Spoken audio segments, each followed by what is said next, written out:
Hello and welcome to the WGC Virtual Wireless Global Congress. We'll be starting just in 1 minute.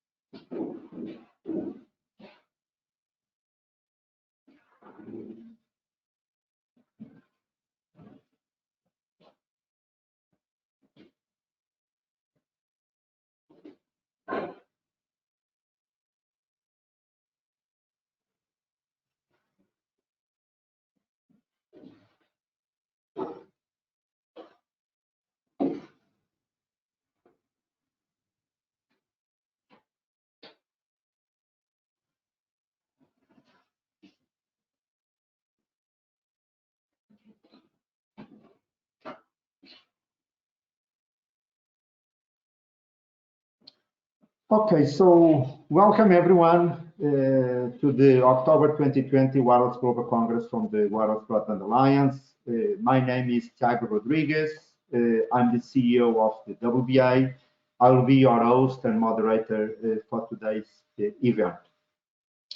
Due to the pandemic that have impacted all of us, it's not possible that we have our regular face-to-face event, but life goes on. We need to continue to move forward, and we need to rely on our lovely Wi-Fi technology and use all these smart tools to make sure that we are connected and we can continue to collaborate all together. Today is the kickoff session of the Wireless Global Congress for 2020 fall.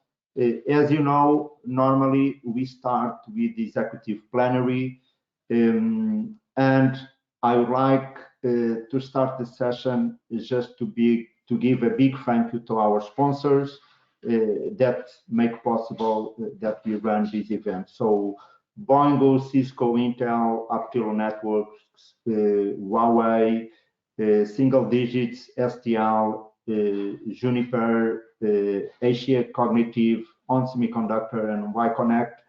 Big thank you for making this event possible for all of us. As usual, we have a fantastic lineup of speakers from different backgrounds and covering different angles and different topics. I will have time to go and present each of them later on this session.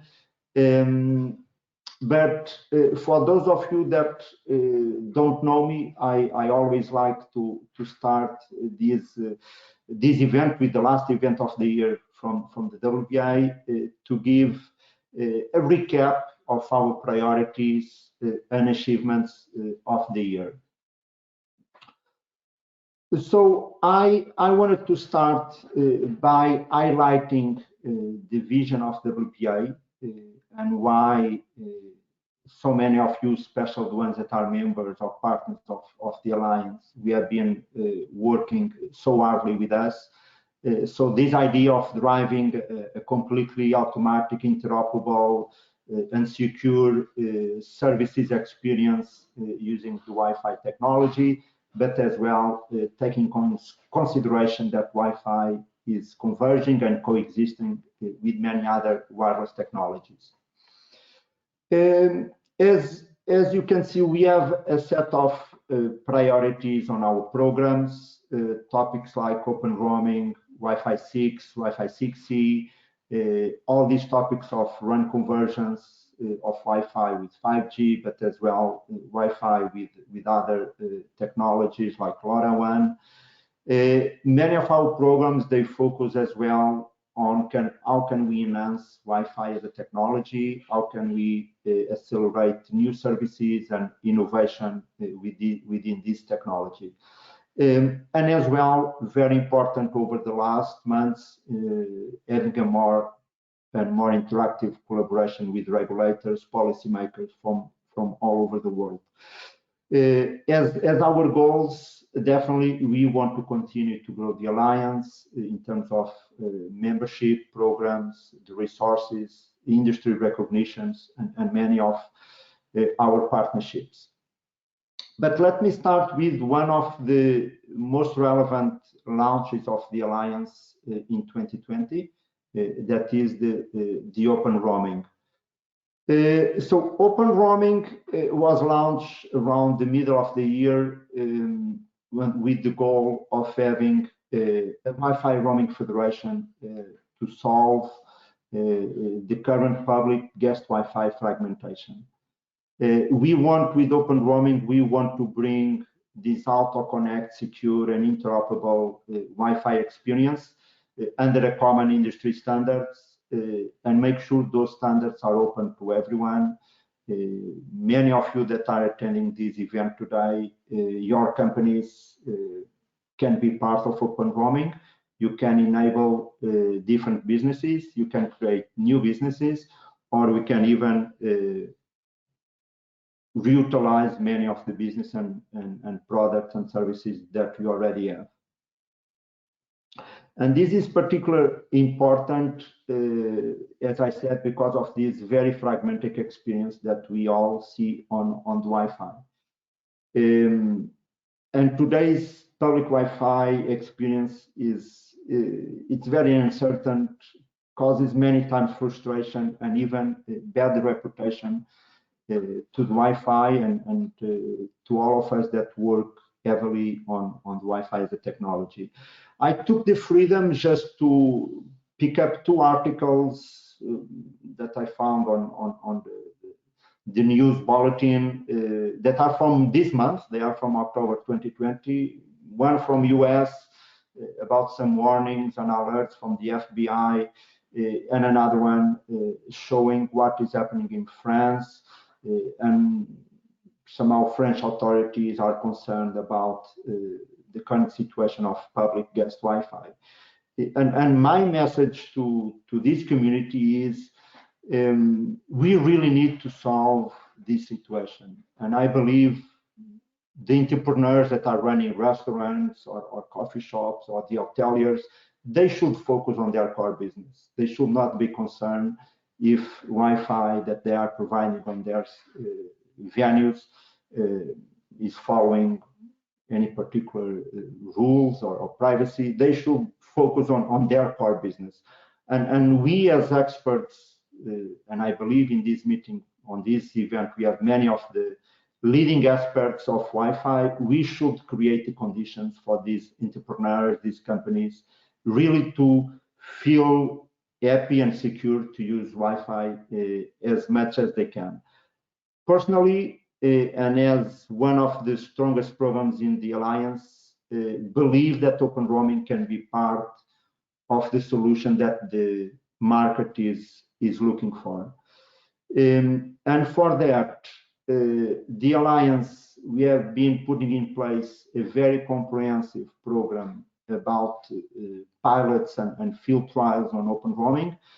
Today, we have more than 44 trials, some of them already finalized, another one's in progress, another one still in evaluation, but we have been making an effort that as many companies as possible, they get contact with open roaming, they understand the benefits of open roaming, and they can understand how they can develop a business on top of open roaming federation.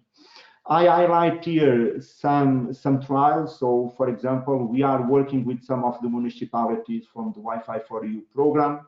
We have been doing some testing with them. These municipalities, the mayors have been in some cases involved. We saw very recently the launch of open roaming in 6 Spanish cities, including large urban areas like Barcelona or Valencia. Same in Japan, lots of testing and deployments with our partner City Roam and even with EduRoam universities. And even open roaming goes beyond just internet access. We have cases of IoT and looking to open roaming and LoRaWAN technology. So I leave the message here to all of you. If you are not yet involved on open roaming, or if you'd like to know more about it, please consider to join our trials, contact the Alliance, we are more than happy to have you involved, and we'll make sure that we find a way that we can make Wi-Fi easier, secure, and safer for all of us. But another very important program in this year, in 2020, for WBA has been our program of Wi-Fi 6 and Wi-Fi 6 trials program. So once more, we have been pushing for a very practical angle on Wi-Fi 6 and Wi-Fi 6E. We want to see real deployments in real life environment and demonstrate all the potential of these new technologies. We are covering a series of verticals, including Industrial 4.0, smart cities, residential, transportation, and even entertainment, sports stadiums. So we have a quite vast series of verticals. And I'm happy to share that even some policymakers and regulators have contacted the Alliance. And in fact, just this beginning of this week, last Monday, I had a very important meeting with the regulator of a large country in the Middle East, and they look to the support from WBA to develop trials and testing around Wi-Fi 6E and the use of 6 gigahertz. And they were very interested in knowing all the potentials of this new technology. So once more, if you have interest on these topics, Wi-Fi 6 or Wi-Fi 6E, or the use of Wi-Fi in the 6 gigahertz, once more, feel free to contact me or contact the Alliance. We'll be fantastic to have you on board and get you involved on our activities. I don't have time to go through all the programs of the Alliance, but I would like to give just a quick snapshot that we have a very comprehensive program. We look in many enhancements towards Wi-Fi, including, for example, how Wi-Fi can be used for the connected vehicle use case, or the potential of new services that Wi-Fi sensing technology can bring. But at the same time, we look into convergence, how Wi-Fi 6 can work together with 5G, or Wi-Fi 6 can work together with LoRaWAN technologies.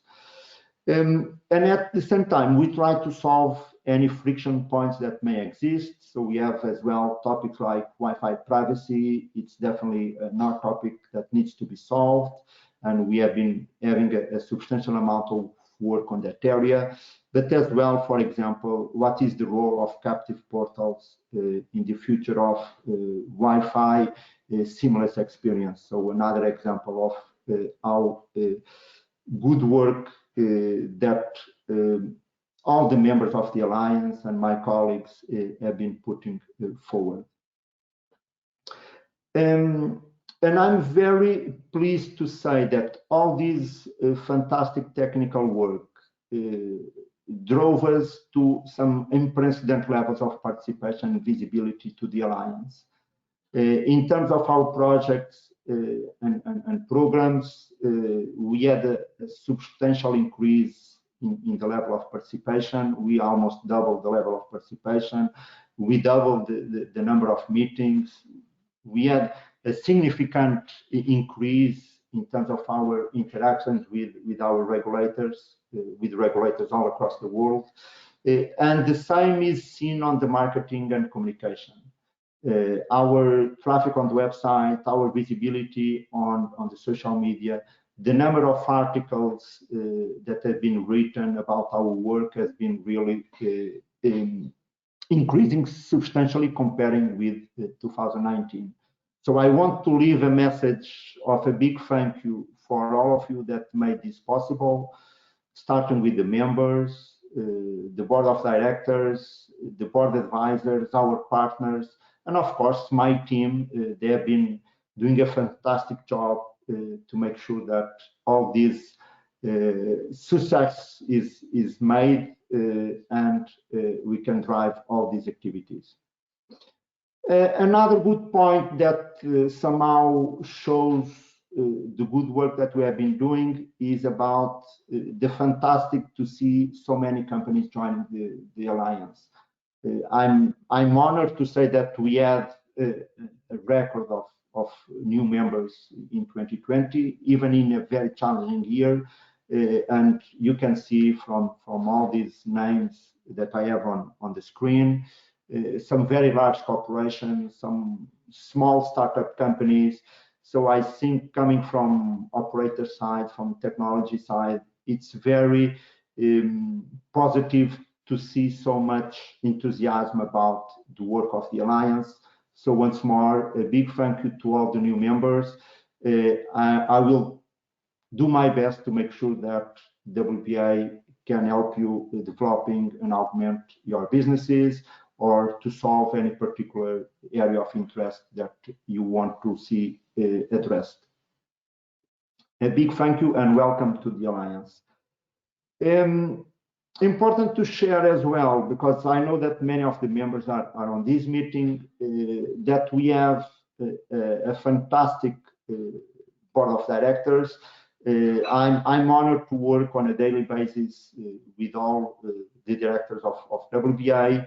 There is representation from all over the world. We all share the same visions. All board directors are very engaged with the activities of the Alliance. So it's a fantastic achievement. I think will make all the members and the directors quite happy and satisfied with these achievements. And once more, thank you to all of you. I want to share one more announcement. So was officially published today that we have a new leadership in WBI. We have a re-election of our chairman and co-chair for a new term of 2 years. So J.R. Wilson from AT&T, many of you may be familiar with J.R. He's been re-elected as chairman of the Alliance, and Derek as well. He's been re-elected co-chair. So once more, fantastic to see the leadership of WBI very committed, not only from a personal level, but as well from the companies that they represent, showing a strong commitment to the WBI agenda. Just to finish, and this year, as we all know, and I already mentioned before, has been very problematic. This pandemic, COVID-19, has changed our lives, the way that we work, study, socialize, and entertain. But I want to give this sign that Wi-Fi has been playing a critical role. It helps us to the entire world to be connected during this pandemic, and I believe will continue to help to connect us, all of us, in the future that is coming. I will leave this last message for those of you that you know a little bit more about WBI now. Consider to join the Alliance and help us to make Wi-Fi a better technology at our houses, at our enterprises, and in any public location that we normally visit. So hope this presentation helped everyone to understand a little bit more about who is WBI, we are the players behind it, and what is the type of work that we run. But I just want to say that is enough of WPA for now, and I propose that we move forward on the agenda because we have a great lineup of speakers coming up, and we have many interesting topics to discuss. So without further delays, I will move to the first speaker of today's webinar. So it's Michel van Vellingen. So Michel is the incoming chairman of the body of European regulators for electronic communications called BEREC. and is the current chairman of the Council of the Belgium Institute for Postal Services and Telecommunications, more known as the Belgium regulator, if you want to use a more simplistic language. So Michel has a vast experience, more than 25 years of experience in regulatory affairs, public serving, and working on the leadership of regulatory matters. And since 2017, has been the chairman of the Belgium regulator, so BIPT.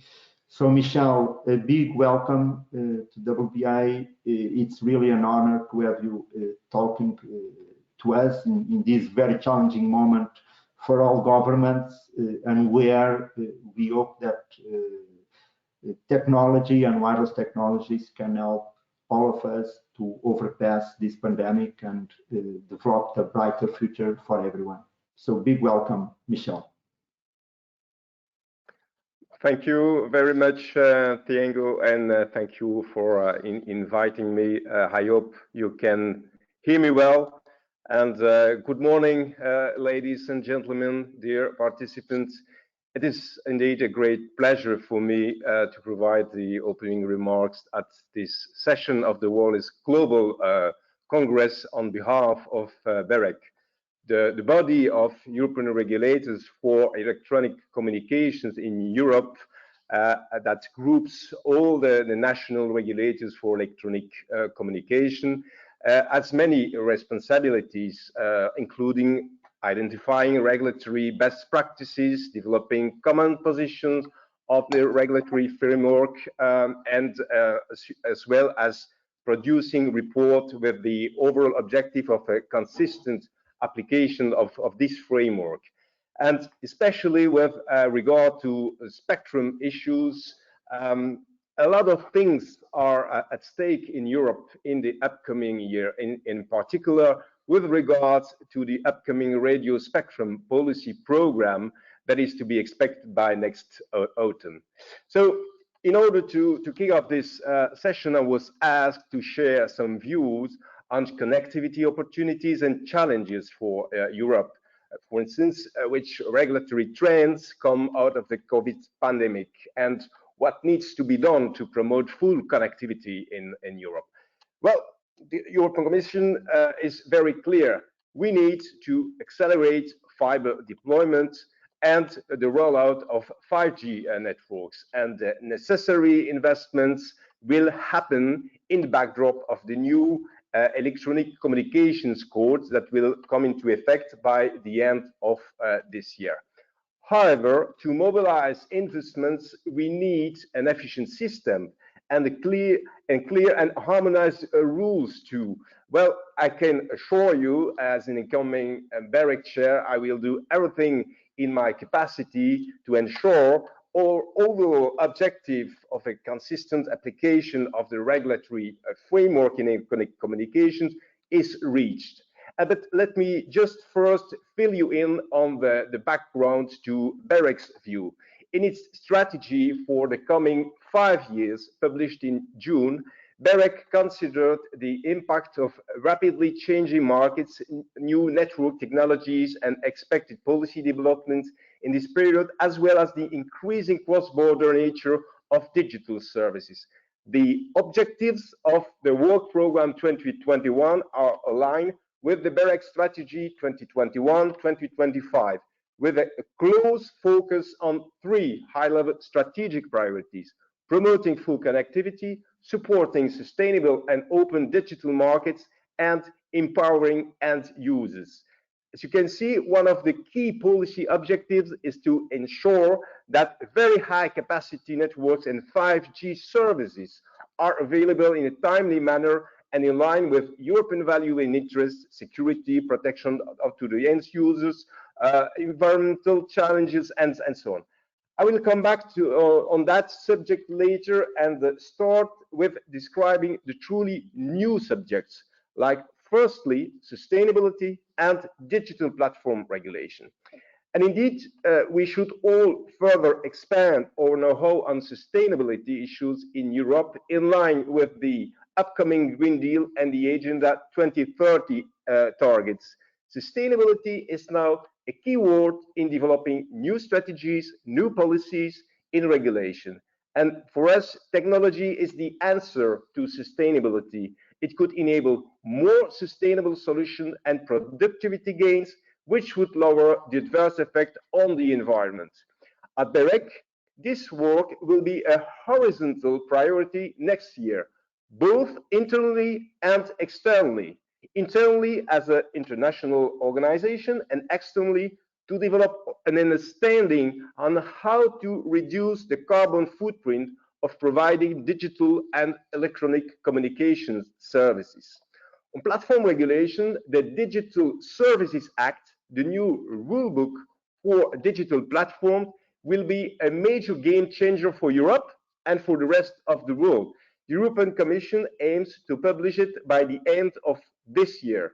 And BEREC has already participated in this process with the publication of an opinion on ex-ante regulation of digital platforms, in which BEREC highlights how to address regulatory challenges for digital platforms and describes the potential interplay with the new competition tool. I think that the main challenges related to the digital transformation will be the need for a more profound cooperation between regulators on national and European scale. Just to reassure all stakeholders attending this session, these new subjects will not divert our attention from our traditional core business, ensuring a consistent application of the regulatory framework in Europe, contributing to the development of the internal markets, the enhancement of a long-term competition and end users protection.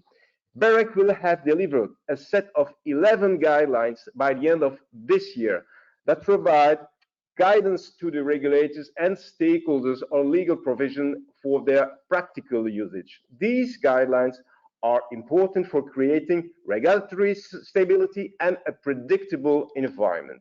Now, let's return to the key objective for the coming 5 years for BEREC of promoting full connectivity, and this in line with the European regulatory framework.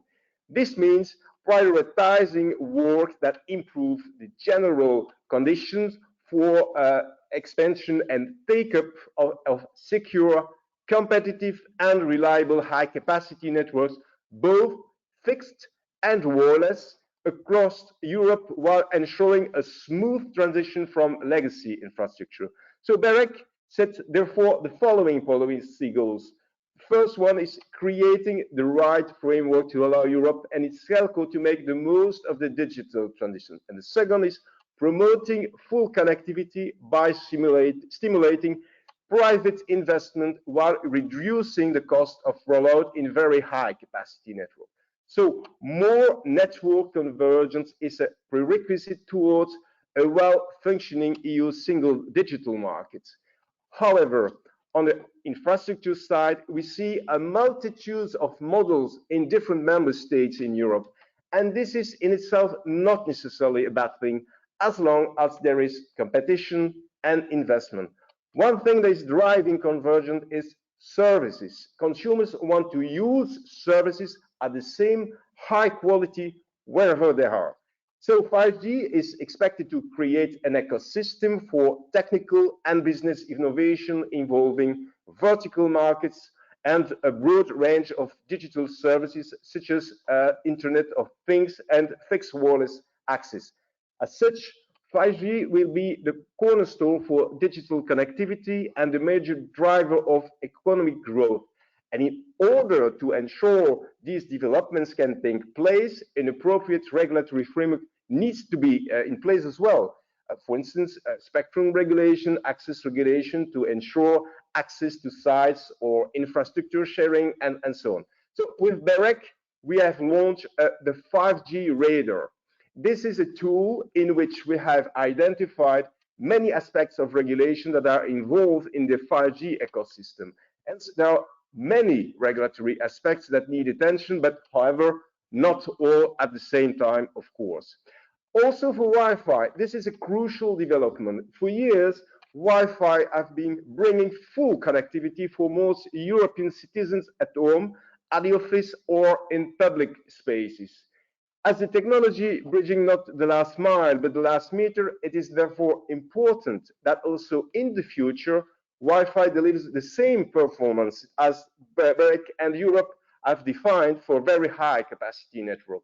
That's the reason why we also see a role for Wi-Fi 6, as it promises more bandwidth for streaming, more simultaneous stream of data, better performance in the outdoor and multipath environments, and a larger range. So with speeds and latency comparable to 5G and massive connectivity for IoT, Wi-Fi 6 seems well suited to continue fulfilling those high demand needs in the future, as Wi-Fi 4 and 5 have done during the 3G and 4G eras. So come on to all new wireless connectivity technology, whether 5G or Wi-Fi 6, its dependence on the availability of fiber backhaul, ensuring that the right condition applying for investing in fiber networks and that there is a sustainable competition in the market will therefore be conditions that determine the pace of the development of the next generation connectivity solutions in Europe. And BEREC plans to prepare a snapshot on how backhaul is addressed in market analysis by NRAs, as well as to provide guidance on how to apply any relevant provision regarding backhaul to be addressed in the new recommendation on relevant markets and the code in relation to the market analysis process. Now, a few words on a COVID pandemic. All EU governments, civil society, businesses, and citizens are jointly fighting against the COVID-19 pandemic. Countries where all still are in lockdown, schools still are closed, and many employees are working remotely from home. And mobile broadband, fixed wireless connection, and mobile apps have become major tools to remain operational and in contact with work colleagues and family. So several European countries most hit by the outbreak are implementing special regulatory measures, ranging from consumer protection initiatives to measures related to spectrum assignment. And during the first phase of the pandemic, BEREC showed special commitment in various areas such as monitoring internet openness and regulatory issues in general, supporting the Commission on technical features of the tracing apps. We are prepared to continue this effort further in the future, and in 2021, BEREC will evaluate the measures of the NRAs and other market players taken during the pandemic to identify the steps needed to strengthen Europe's digital capabilities and increase the resilience of the electronic communications market for dealing with situations such as COVID-19. Therefore, more attention is being paid to strengthening connectivity and investments. Investment made in the past by the telco sector have increased general access to fast broadband at a more affordable price. However, there are still too many people across the EU who have no access to high-speed internet, about 15%. And it is these people without adequate broadband connection who are suffering the most from being asked to stay at home during this crisis. So one of the most pressing issues that the pandemic has shown regulators and policymakers is the importance of addressing the EU's digital divide. Coverage is definitely an issue we need to crack in the coming years. In that respect, I believe that the work done by the Wi-Fi for EU program in collaboration with the WBA to bring broadband to public spaces has and will continue to relieve some of these connectivity gaps. At least some of the unserved customers now have the possibility to access the internet free of charge. With that, all the experience and initiatives that will be shared today and in coming days are very good for our inspiration going forward. And I'm looking forward to a fruitful discussion too. I thank you very much for your attention.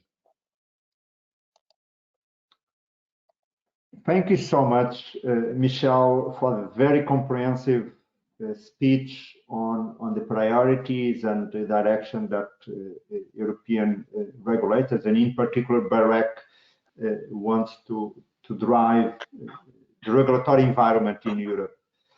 So I would like to invite all the attendees, if you have any questions for Michel, feel free to post on the question box your questions, so you can share with us. We'll go through that.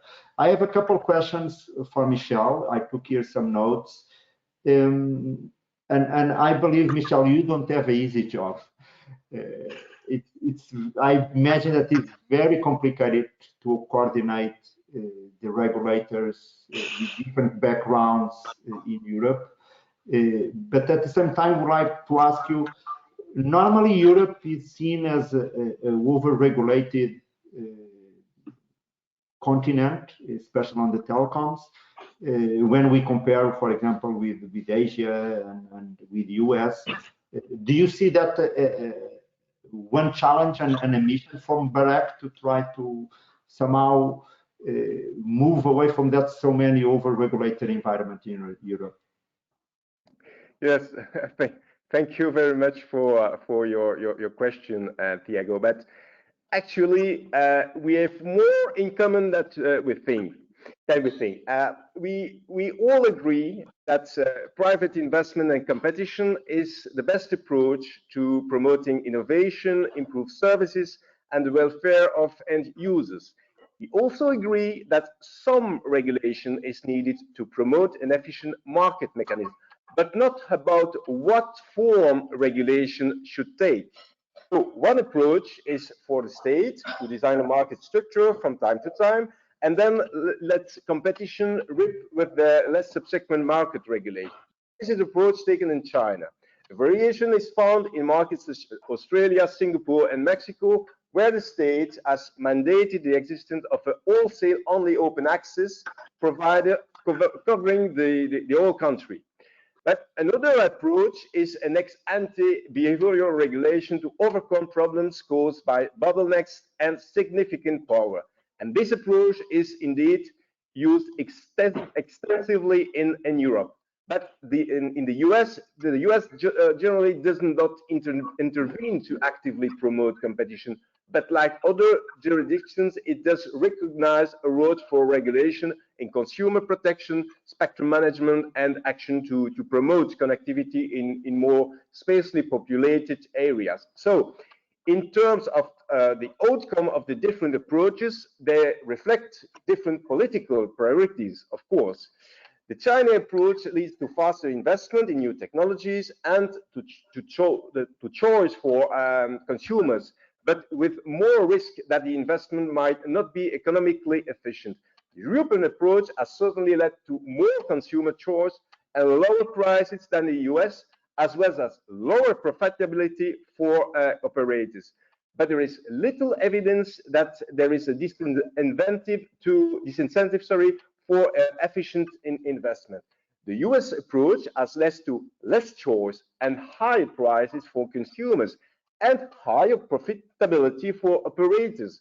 But it is clear that there is a greater availability of better services over the medium term. So in conclusion, almost no country or region now could be accused of heavy-handed over-regulation. With a common aim of making market work effectively, there are a range of approaches. The European approach is a middle path that promotes competition and shows as well as investment. The US approach puts more faith in the market to operate effectively without regulation. And the China approach is more focused on technological leadership without as much concern about efficiency of investment. And so, in fact, it's not a wide variation in approach, and it doesn't lead to such a wide variation of outcome either. And for instance, in terms of 5G deployment, EU compares reasonably well with the other leading countries, and it is certainly not lying significantly behind technically in comparison with the US, China, and the other Asian countries. Thank you for your question, Thiago. Over to you. Yeah, thank you, Michel. Yeah, thank you for the comprehensive feedback. Looks like there is no easy or one single approach that is somehow adopted, and all these different approaches from regulators from different countries has their pros and cons. So thank you for sharing that.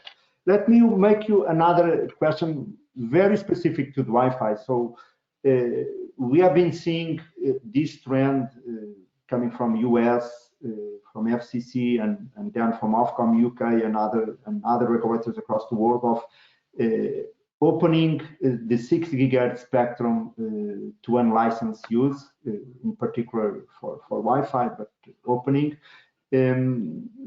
Any views from BEREC on that?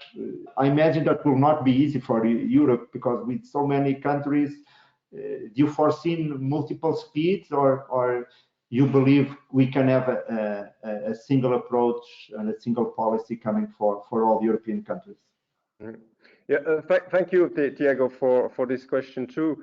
Well, the ever-growing number and diversity of devices for WAS RLAN, along with the increased connection speeds and data traffic volumes, will exceed the capacity of spectrum currently available in the 5 GHz band.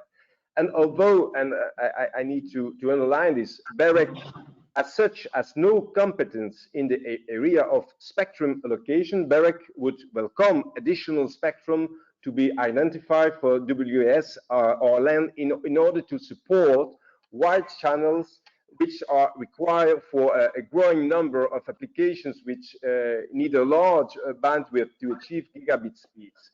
So the focus in Europe now is on the 5,925 and 6,425 megahertz band as a promising complement to the 5 gigahertz, where spectrum is already available for WAS RLAN. And in this respect, a mandate has been given by the European Commission to the CEPT in order to study the technical compatibility aspects with a view to identify this band in the framework of the European Commission spectrum decision, as an extension band for Wi-Fi 6.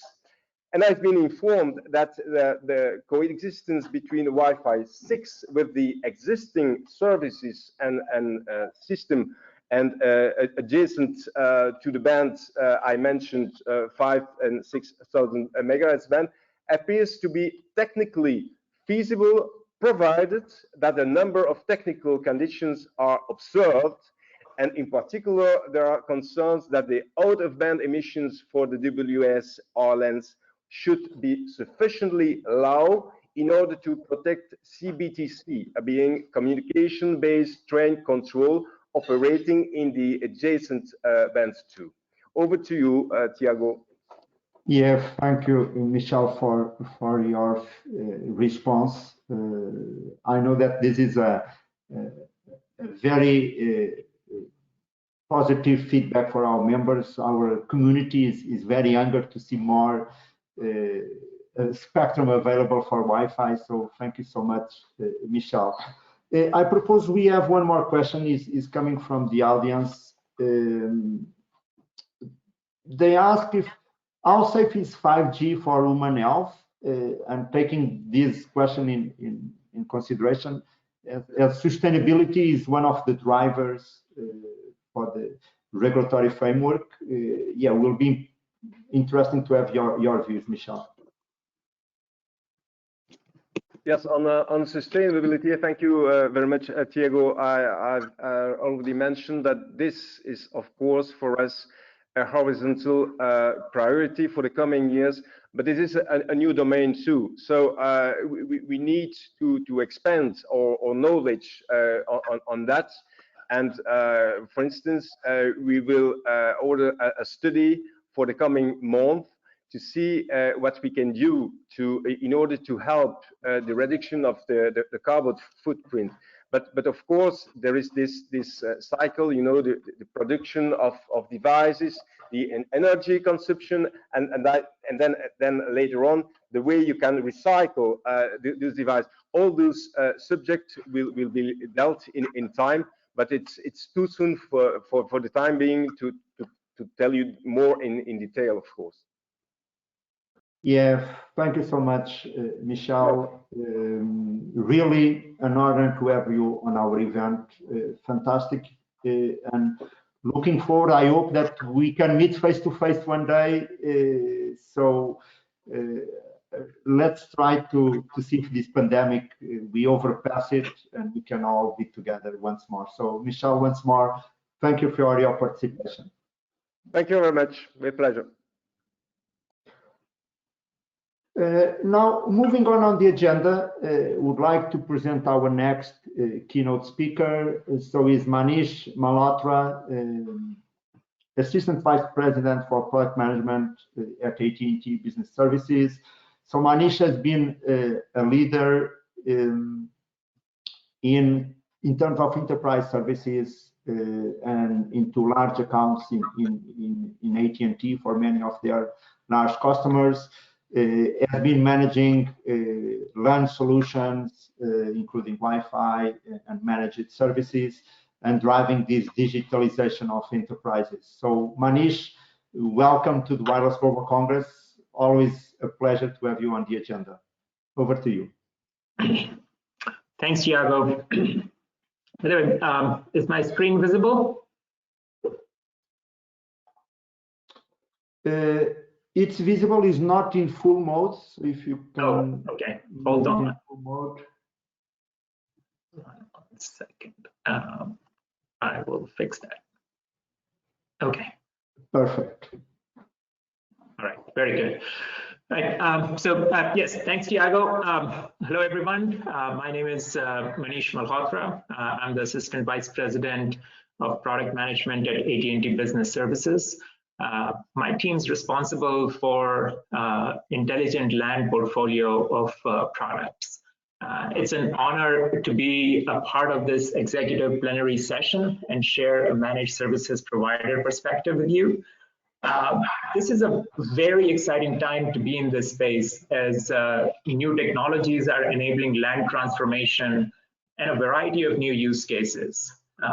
And today I'm going to talk about how AT&T is bringing these new capabilities as part of our managed services portfolio. Now, AT&T has been offering managed LAN solutions to enterprise customers for many years now. We have developed deep expertise and achieved considerable scale. We manage over 750,000 devices and support millions of Wi-Fi connections at large venues like stadiums and airports.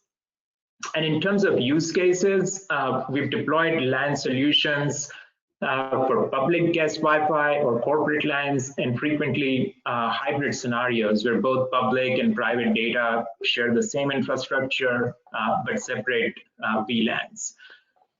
Now, digital transformation for many businesses is enabled via the LAN transformation of their venues. These are the venues where businesses interact with their customers or with their employees, where their employees interact with each other. So that's what drives the LAN transformation or at these venues. And think of restaurants, retail outlets, banks, hotels, resorts, or any corporate office. Right? Now, most businesses have already deployed wireless LANs in their venues, but we are seeing a wave of upgrades driven by new technologies, such as Wi-Fi 6 and software-defined LAN capabilities. And increasingly, customers are connecting their IoT devices to the same LAN infrastructure that was traditionally used for employee or guest access. We're also very proud to have received North American Managed Service Provider of the Year award for 2 years in a row from one of our leading technology providers, Aruba Networks. So with that, let me get into some of the use cases that are driving the digital transformation. Right? So as I mentioned earlier, LAN transformation is the key enabler of digital transformation for many customers. LAN transformation enables the digital experience that our customers offer to their end customers to improve buyer engagement or to their employees to enhance productivity. And increasingly, we are seeing customers enable IoT connectivity via the same wireless LAN infrastructure. Now, this slide depicts some of the common examples of these use cases. More customer interactions are now taking place digitally at a retail outlet or at a quick serve restaurant or in a hotel, right? And how many times we have now been able to check into a hotel without actually stopping at the front desk. So it's a digital key, which is all part of sort of the LAN infrastructure that's deployed there. And with your smartphone, you're able to unlock the door and process other information. Coupons at a restaurant or at a retail outlet, they can be pushed or downloaded based upon app preferences whenever a buyer happens to be in the vicinity of that venue. Employees become much more productive if they have seamless mobility within a venue, and routine tasks such as inventory browsing or employee-assisted ordering and billing, it can all be done without running back to a centralized wired terminal. And the wireless LAN in these venues is no longer just about guest or employee access. Right? All kinds of IoT devices connect to the same infrastructure as well. And some of the examples of that include security cameras, cooking machines, point of sale devices, robots, healthcare monitors, and digital signage screens. Now, businesses that harness the power of digital transformation are able to reduce costs, improve customer experience, and differentiate themselves from competition.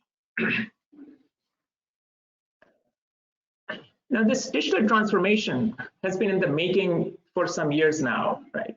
But these days, we are seeing an acceleration due to new technology developments. We're very excited about Wi-Fi 6. That's the next-gen Wi-Fi standard that provides higher speeds, lower latency, and much higher capacity. Software-defined LAN technology enables easy configuration management and overall network management of the LANs.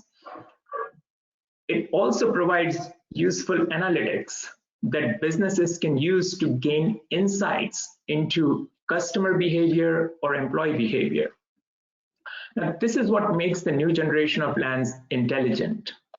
And coupled with another technology, SD-WAN, customers' entire networking infrastructure, both on the LAN side and the WAN side, it can be completely transformed. And with more and more devices becoming IP-enabled, the wireless LAN becomes ever more critical to their ongoing operations. Now, of course, the new reality that we are all dealing with is the impact of COVID-19. Now, we have seen a mixed impact. Right? On the negative side, we've seen closure of some retail venues and restaurants. There are fewer people checking into the hotels, so the traffic volume is low. On the other hand, we've also seen a rise in curbside pickup. And with curbside pickup, we have seen customers deploy outdoor access points to facilitate parking lot browsing or for customers who are there to pick up their orders. We've seen an extension of corporate LANs into the homes.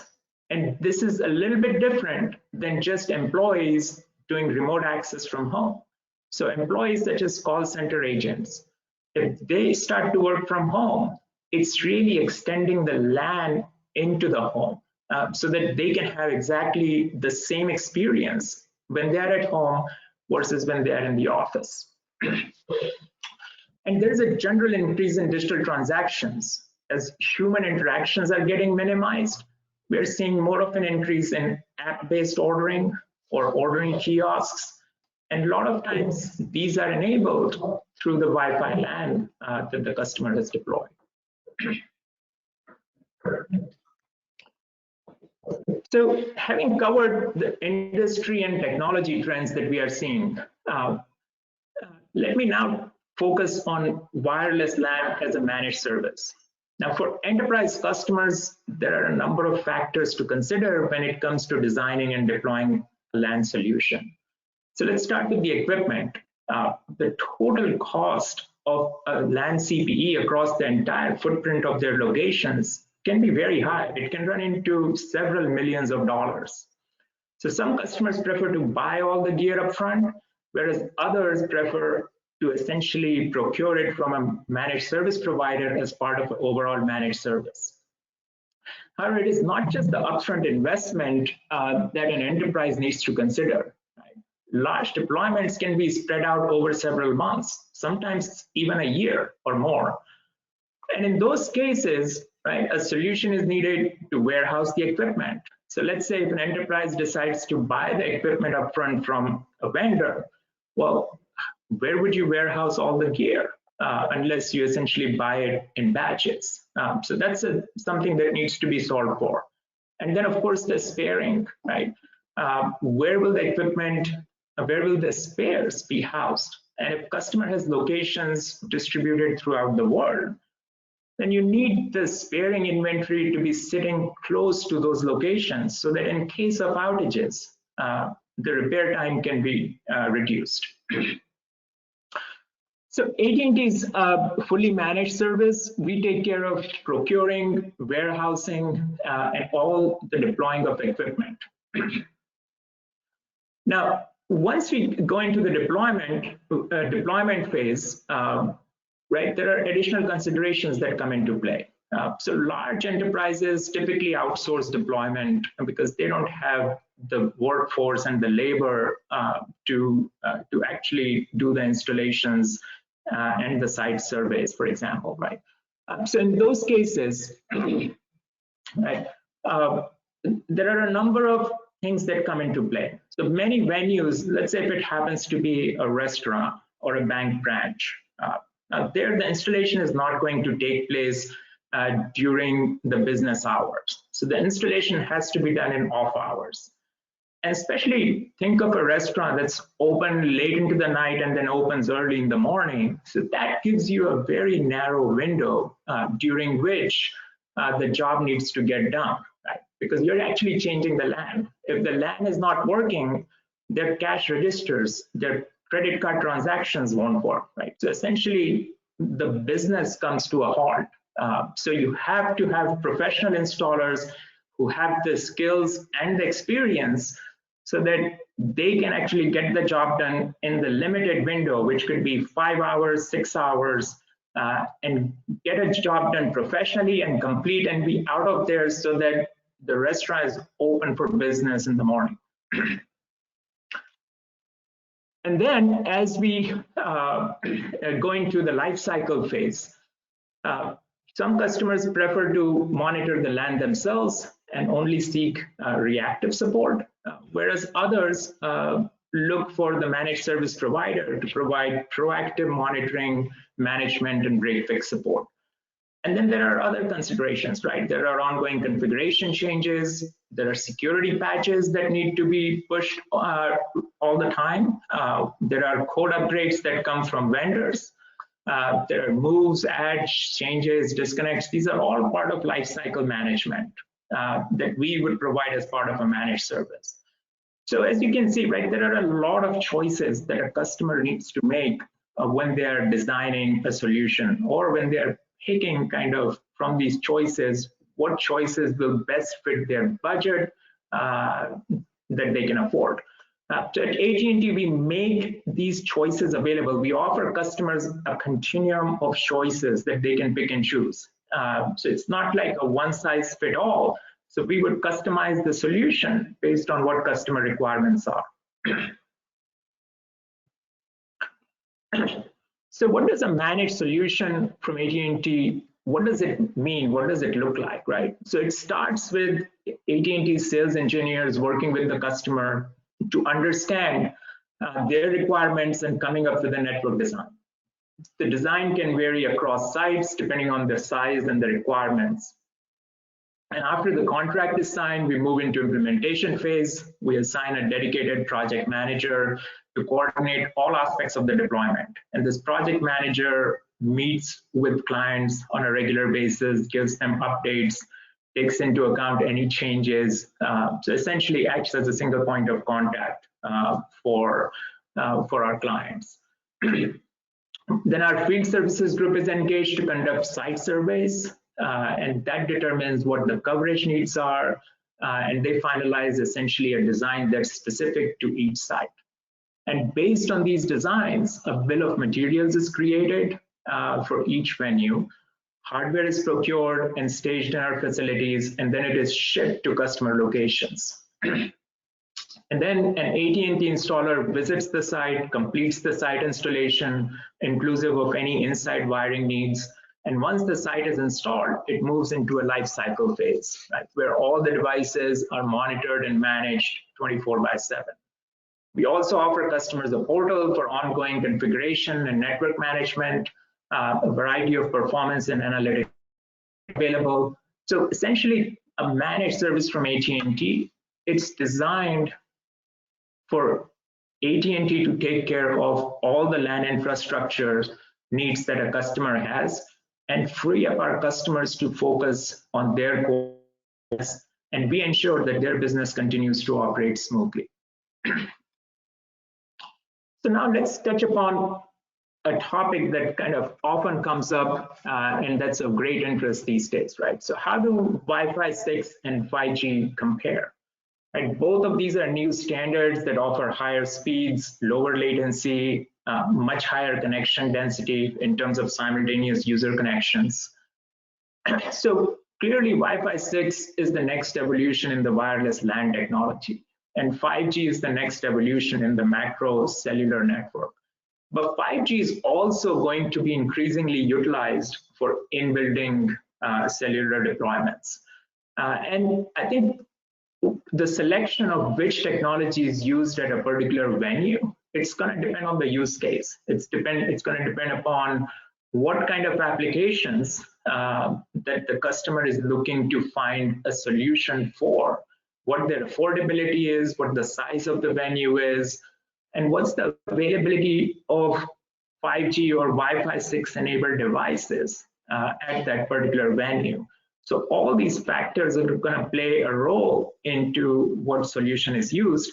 And then it could very well be that certain verticals are more naturally suited for Wi-Fi 6 and other verticals are more naturally suited for 5G solutions.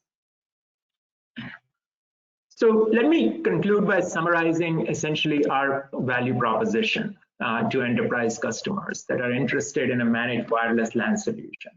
And we offer cloud-based management and control, which reduces the cost to customers, less equipment on the prem. Of course, you need access points and switches, but not necessarily the controllers, unless the venue happens to be very large. The software-defined capabilities, they simplify configuration and lifecycle management.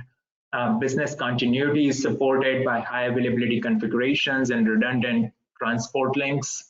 And often it's both wireline and wireless. So one of the common configurations that we see at smaller venues, like retail locations, is broadband as the primary and wireless as the backup. And in some cases, wireless as the primary as well. And AT&T is, of course, one of the few managed service providers that can offer customers a choice of both 5G and Wi-Fi 6. And in some cases, 5G is used as a transport to Wi-Fi 6 that's enabled in the venue. The service is fully managed by AT&T, as I mentioned, right? A dedicated project manager for deployment, 24/7 by 365 monitoring management. We can also design custom splash pages for our customers.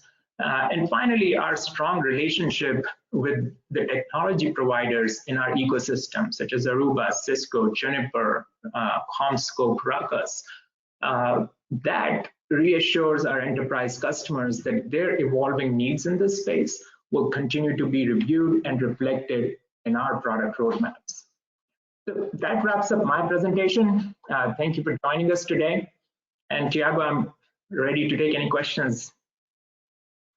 Yeah, thank you so much, Manish, for sharing your insights on such an enthusiastic topic about digitalization of enterprises.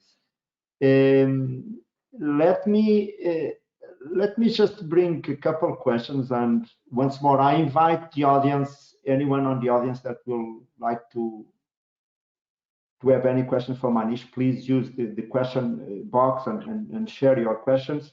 But let me start with a couple questions that I took here, some notes. So definitely you don't have an easy job. So to transform organizations and all the processes into a new era of digitalization is not an easy task. So in your views, Manish, what are the biggest roadblocks that companies face nowadays to embrace digitalization?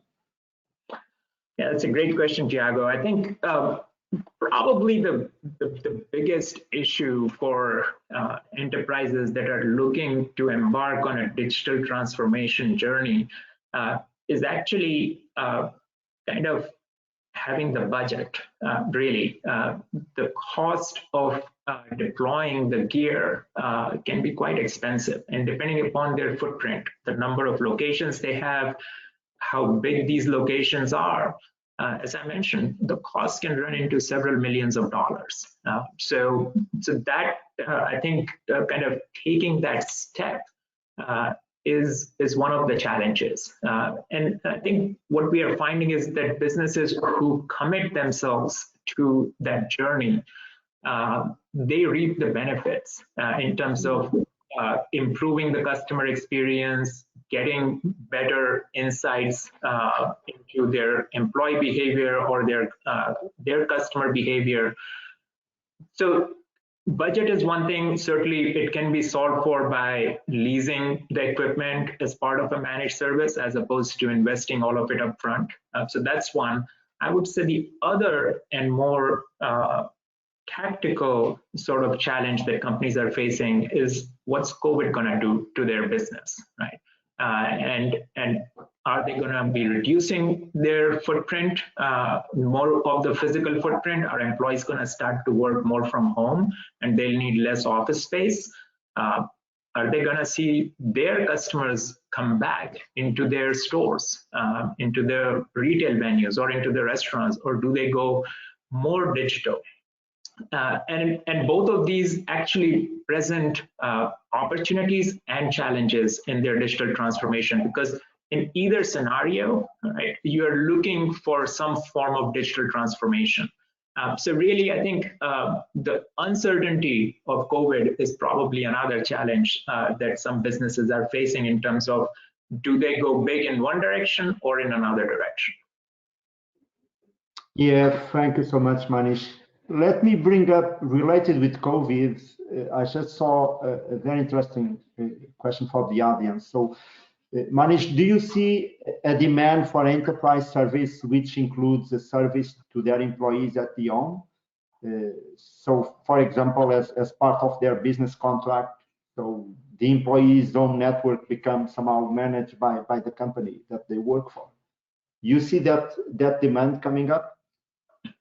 Yeah, we've seen some instances of these. I want to make sure I understood the question right. So there are sort of certainly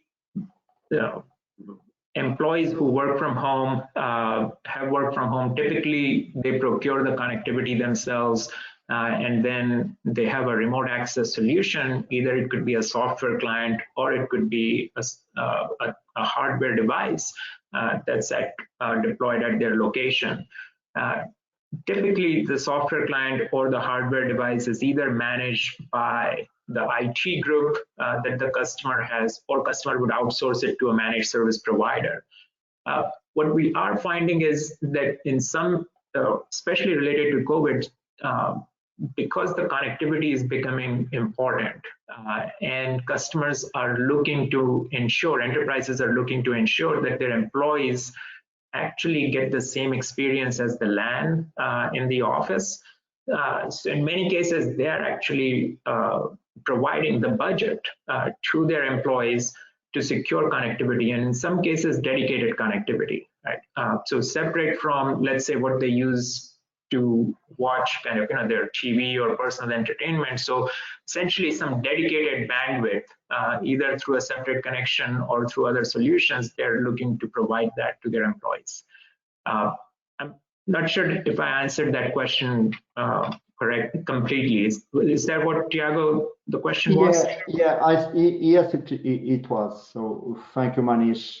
Another question that came up that we can have as well, a quick answer is asking if the telcos by entering, and companies like AT&T entering on these managed LAN services, is that the cannibalization with the system integrators, or at the end of the day, AT&T partners and work together with many of those system integrators that are working with the enterprises? Yeah, no, that's a very good question. Yes, so we definitely partner with system integrators today, and many of our customer deployments are actually part of the system integrator engagement. So that's absolutely the case. We also sell directly to enterprises. So we have both channels, a direct kind of direct to enterprise sort of a channel, as well as system integrator channel. And we've offered managed LAN services for many years. Right? So this is not a new entry for us. So we've offered it for many years, and typically what we find is customers who are looking to buy these managed LAN services from a provider like AT&T, they are also looking to purchase a lot of other services from us, right? So network connectivity is an obvious one, whether it's wireline or wireless.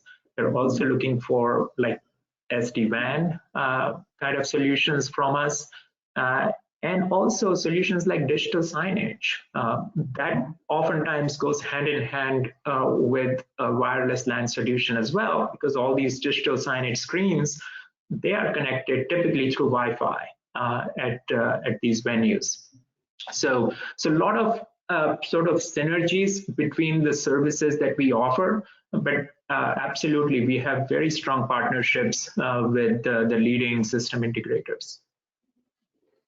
Yeah, thank you so much, Manish. We still have a few more questions from the others, but we are running out of time. So I will propose that we answer those questions offline, Manish. If you agree, I can share with you those questions because we need to move on the agenda.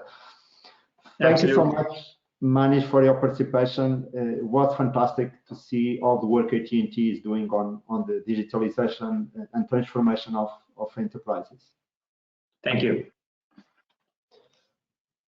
Moving on the agenda, let's jump into Wi-Fi 6E and do a deep dive on the benefits of using the 6 GHz band for Wi-Fi.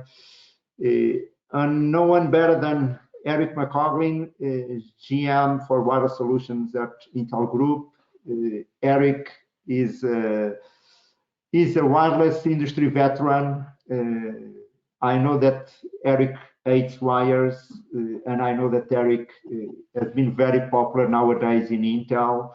Many of the senior executives are looking for Wi-Fi experts and how to improve the Wi-Fi at their houses, not that everyone needs to work from home.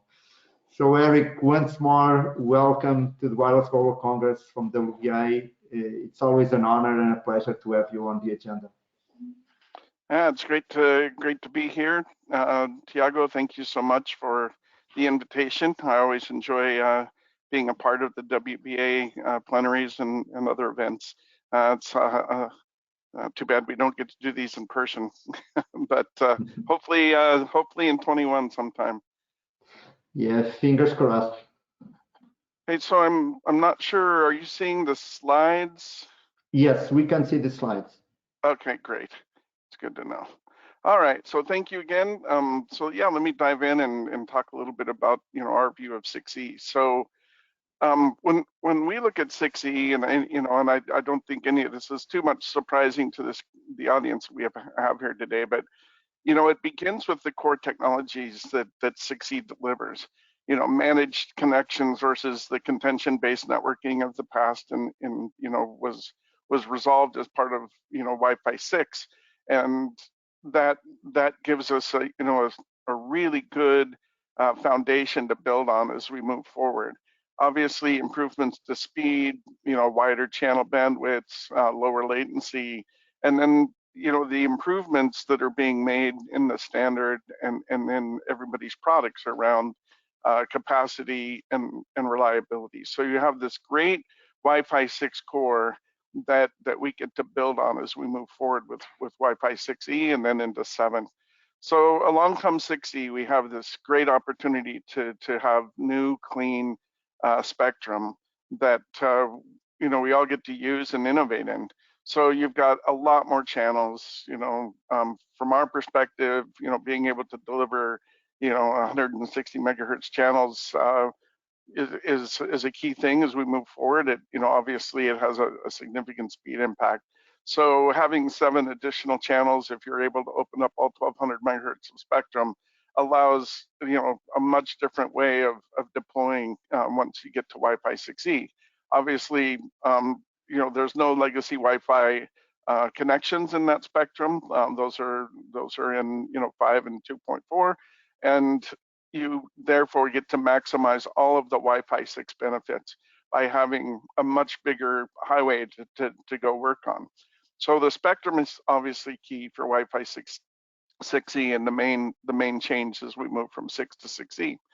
So that gives us a lot of flexibility, as developers of products, whether it's silicon products or software products, etc., because you're able to take not only have legacy hardware capability and worldwide operation as more and more countries open up 6E spectrum, but you're able to take your 6 products and upgrade them as they move along, and they can be option ready.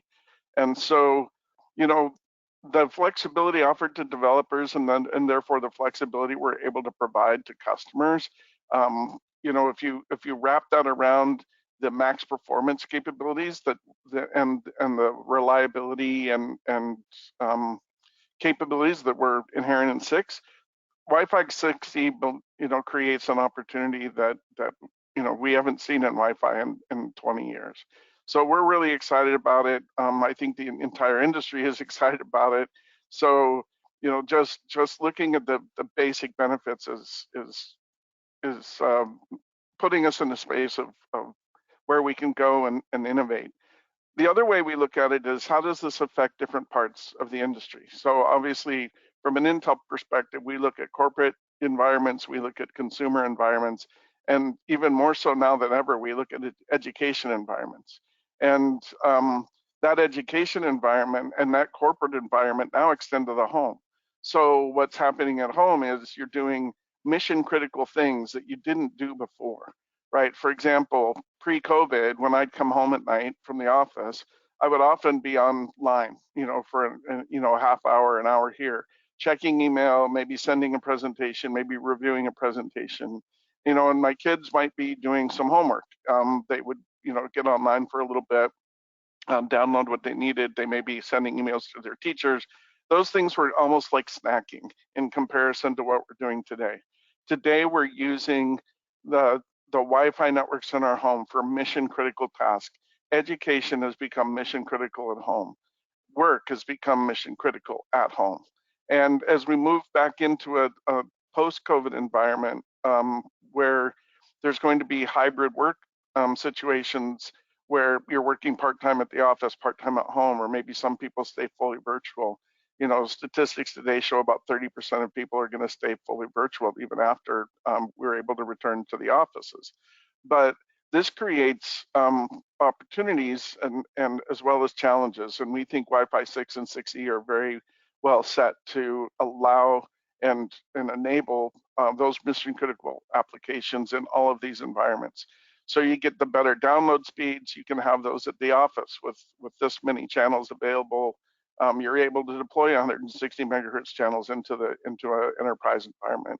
It also, obviously, at school, you can do the same thing. Video conferencing, video streaming, multicast of video, collaboration, cloud applications, IoT and client scaling applications, obviously gaming and even protection from co-channel interference with your neighbors. All of these things are enabled as part of Wi-Fi 6E, and we see this having broad potential impact across multiple segments as we roll this out. So some of the things that Intel's doing, with our Wi-Fi 6 and 6E capabilities, I actually brought two examples. One is actually a Bluetooth example, but just so that we can see how wireless in general has the opportunity to drive innovation. So if you look at, we made a recent acquisition of a company called Rivet Networks. There's a lot of capabilities that they bring to the table, and that's the reason for the acquisition. But as we build on the Wi-Fi 6 foundation with 6E, there's still some things that we need to do. I think you mentioned earlier that in public locations and even homes and in some businesses, there's still Wi-Fi frustration, right? It doesn't always work 100% the way you'd want it to work. So one of the things that Rivet brings to the table is quality of service capabilities, where you're able to prioritize at the packet level, you can prioritize at the app level, you can control those prioritizations on your device, and you can also, in the background, we do smart AP selection, where if you're in a multi-AP environment, whether that's at home with a mesh network, or if that's in a hotel or a coffee shop or any other venue that has multiple APs, as most people on the call here know, in standard Wi-Fi, you connect to that AP and you stay connected to that AP until you reach some threshold of pain, in which case, the Wi-Fi will switch to another AP that gives you better performance. We're actually able to do that all the time. So we have the ability to look and see, is there an AP that's better technology? Maybe there's one that has Wi-Fi 6 or 6E capabilities that you want to switch to if your client has that capability. Maybe there's one that has less users. Maybe there's one that has more channels. We're able to switch to that seamlessly in the background through the work that we've done and acquiring this Rivet capability. On the tile side, what we do there is we use Bluetooth and beaconing to be able to find your things. A lot of people have seen the little tile things that you can attach to your phone or put in your wallet or your bag, attach them to your keychain or whatever. We've actually brought that technology into the platform. You don't actually need to attach a tile to the platform. We're using some inherent capabilities to utilize our Bluetooth beaconing capabilities to do the same thing those little tiles do. And you're able to find your PC, and in the background, your PC becomes the capability of finding other people's items. So those are just a couple of the innovations we're driving. We have a whole lot more that we're driving, in our products. But we see in the spaces that we operate in that these wireless technologies, and 6E in particular, are offering a really fertile ground for the types of innovation that we think end users and enterprises need. So at an industry level, we can expand that, right? As we talked about, you have this great baseline with Wi-Fi 6 and the 6 gigahertz 6E spectrum that's being opened. We're already engaged with the WBA and many of the partners here on things like open roaming, Industry 4.0, and indoor location capabilities. Those innovations are going to change the way people work with and interact with their wireless networks and devices. Many of those things seamless, easy capabilities. It just makes a user's experience as they move throughout their day a much better experience. And for IT shops, for an example, or an industrial complex, it makes a low cost, high performance, low latency capability that allows them to get what they need to done at the best possible economic place. So as we move forward, there's a lot of future usages as we look at 6E and have all the spectrum to work with. We're already looking at things like docking.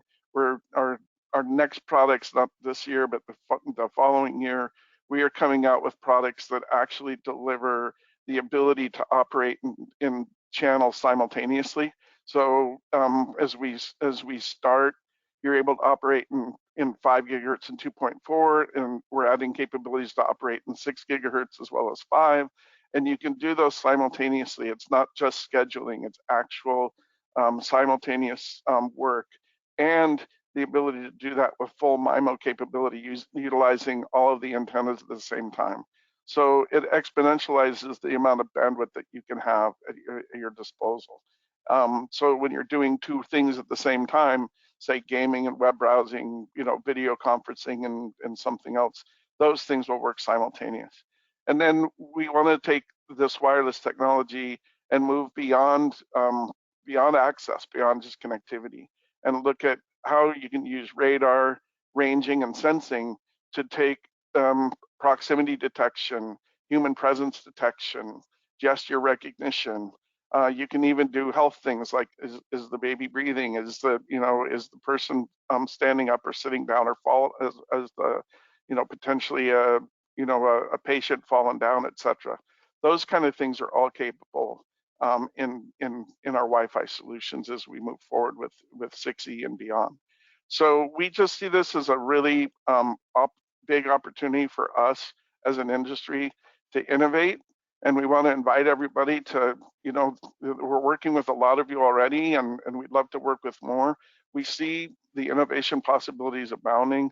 You've got this faster, low latency Wi-Fi with, increased spectrum. Let's work together to continue things like open roaming, Industry 4.0, as well as, the other things that we're working on in location, etc. Let's go expand those together and figure out how to take advantage of this great gift that Wi-Fi 6E delivers. So that's the end of my presentation. I want to thank everybody that works with us on these innovations, and we're inspired every day by the companies on this call that help us to think of new and exciting things that we can do together.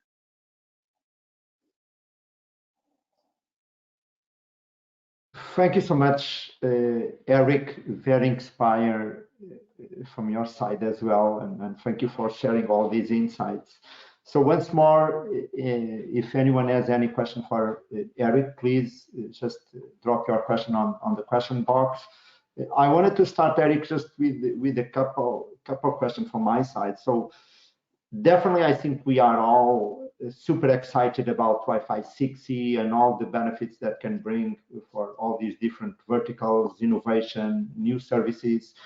But one question that somehow is related with a question that came up previously, from Intel side, Eric, do you see collaboration with the residential broadband carriers really to make sure that the broadband links that are coming to our houses are becoming more robust, more reliable? So it is not only providing the endpoint equipment, we need as well to have a good broadband access to guarantee that all those innovations, advanced services are delivered in our houses, especially when we jump into mission critical type of services. So you see that drive from the operators on the home broadband?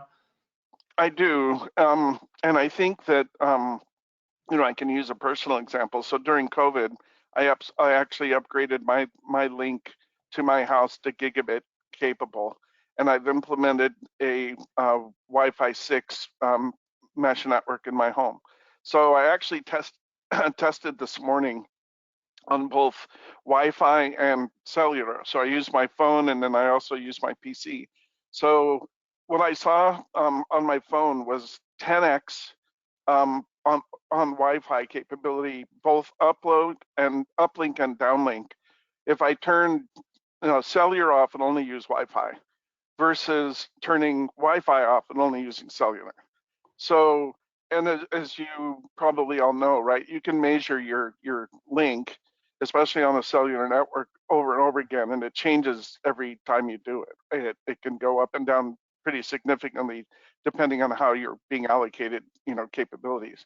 On the Wi-Fi side, it doesn't go up and down as often here at home, but I'm actually, when I'm on the network, I've got my wife at home, she's doing work or prepping for something, and we're able to see about 980 megabits per second in 11 in Wi-Fi 6 on a very consistent basis. So it's that what I see from the carriers, etc., is they are promoting these bigger links.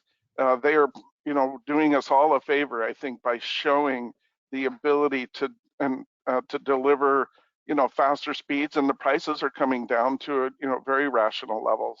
And I think the good part is on the client side, both phones and PCs, et cetera, that are, the high use items in the home, they are being delivered with Wi-Fi 6 in significant numbers. Just to give you an idea, we our typical, what we see with the standard is, you have maybe a 10 million year one, and you've got like a 30 million year two, and you've got a 50 million year three. We're actually went from tens of million, of small 10 million to 80 million units in 1 year, just on Wi-Fi 6. So this is growing at an exponential rate, and pretty much every phone you buy anymore has Wi-Fi 6 in it. So I think the combination of the carriers promoting and delivering much higher bandwidth to the homes is absolutely happening, and the devices are much more prevalent. The combination gives us what we need to really be successful. Yeah, thank you, Eric, for sharing your views. Let me ask you another question on a slightly different topic. So we had today the chairman, or the incumbent chairman of BEREC from Europe. Will be interesting in get your views on if you see the European regulatory environment moving slower than the rest of the world on this 6 gigahertz topic and Wi-Fi 6E, because let's be honest, is a very complex environment to have all these 27 countries moving at the same pace is not easy. So do you see as a bottleneck, or there is a way that, I don't know, European authorities can find a way to go faster, and you can see, at least for myself in Europe, we can see Wi-Fi 6 coming pretty soon. Yeah, so we're actually seeing some positive developments there. We know that we were notified recently that SEPT has reached an agreement on the 6 gigahertz operating rules, and that those go into the ECC plenary in November. So definitely have made progress to get to the point where those rules are defined and can be reviewed. So after that, it's up to the EU administration to adopt those rules and start implementing them in their countries, which we think, there's a possibility of seeing some early devices in December, but it's probably more likely the first quarter of the year. But we're actually seeing some progress there, and we're excited about it. So I think some good steps have been taken. There's certainly a process to go through, but we feel pretty positive things are moving well. Yeah, thank you, Eric. And taking note that you talk about devices, and you please answer if you can. So when should we expect to have laptops with Wi-Fi 6E coming to the market? Yeah, so our product is just achieved what we call SRA, ship release authorization. So it's starting to be integrated into laptops and go through the process to get certified. So the product is certified in phases, right? So first the device itself is certified, and we're going through that process right now in the FCC. And then the platforms have to go do certifications in certain types of configurations. They have to do a small Delta cert to get approved. But we think devices will start hitting, the ability to buy devices with 6E should hit in, January, February timeframe at the latest. Yeah, thank you. One last question, Eric. I know that yourself and your colleagues are quite active in WBA, but I think it could be useful to get your views on the importance of the work of WBA, especially on these Wi-Fi 6 and Wi-Fi 6E trials. I'd like to get a feedback from Intel. How do you see that collaboration platform?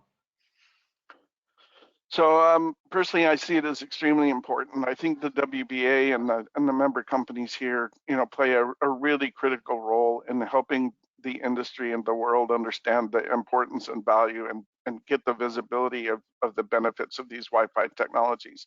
So that only increases as we move into things like 6E and as we saw in an earlier presentation, right, the question comes up all the time about 5G and 6E, and are they cohesive? Are they not? We really need to continue as an industry, and again, I think the WBA is key here, and has always done a great job, and we have an even bigger opportunity as we move forward to show the world, how Wi-Fi is evolving, to show the world how it continues to be, the best total cost of ownership capability to deliver high bandwidth and low latency. And only through the trials and the things that this group helps deliver, some of the things that we've already worked on, we just need to keep doing those, because we use those all the time. We point to them in discussions we have with customers and partners. So I think we have a great opportunity in the WBA to continue to be influential and be even more influential as the 6 gigahertz spectrum rolls out. Yeah, thank you so much, Eric. Very insightful conversation once more. Thank you for your participation, and looking forward to have Wi-Fi 6E in my house and devices everywhere. Thank you so much, Eric. You bet. Thank you. Take care. You too. Okay, moving on the agenda to our last speaker of today's event. So Matt McPherson, wireless CTO at Cisco.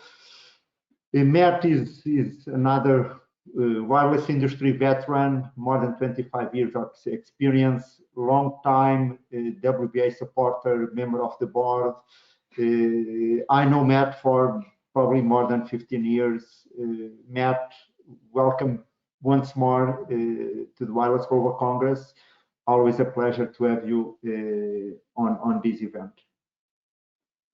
Thanks, Thiago, and always glad to participate in these events. And it's always good to see all the information that's coming out from the various companies and how it's actually being applied. I did want to check real quick. Are you seeing the slide, or are you seeing the notes?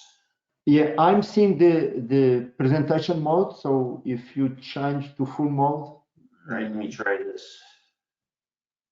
Perfect. Okay, better? All right, good.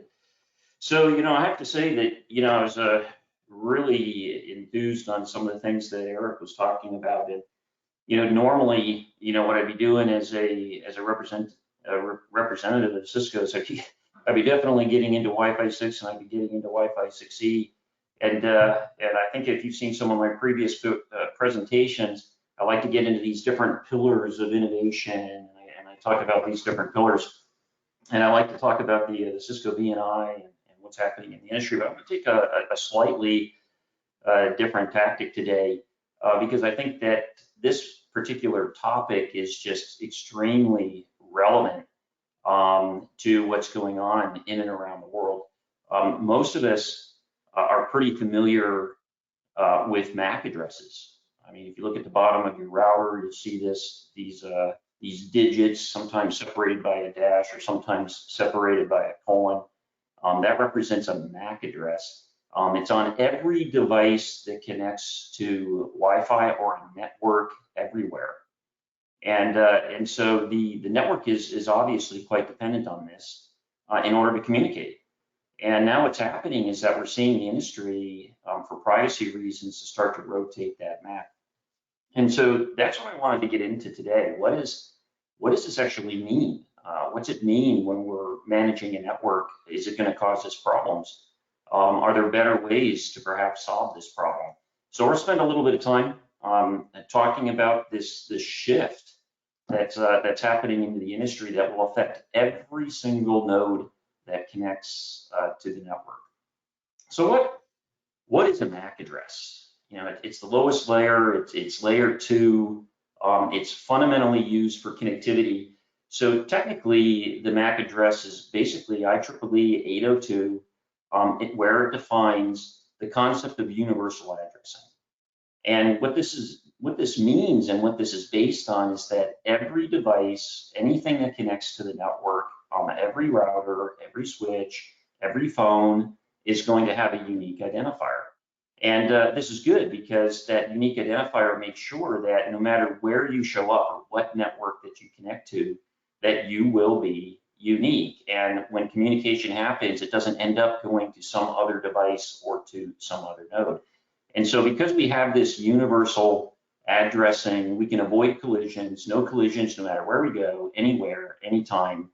Communications can happen as you would expect. So that's what the MAC address was initially intended to do. That's what it does do.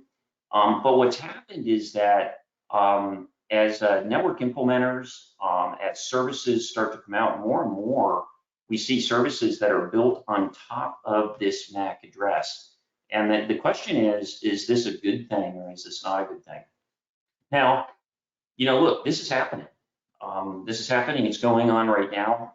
Whether you're coming in through a laptop or you're going in through a mobile device, randomization of the MAC address is happening. And what that means is that you can no longer count on a MAC address being specific to your device and only having one MAC address. And so this causes some confusion in some existing systems that are already out there.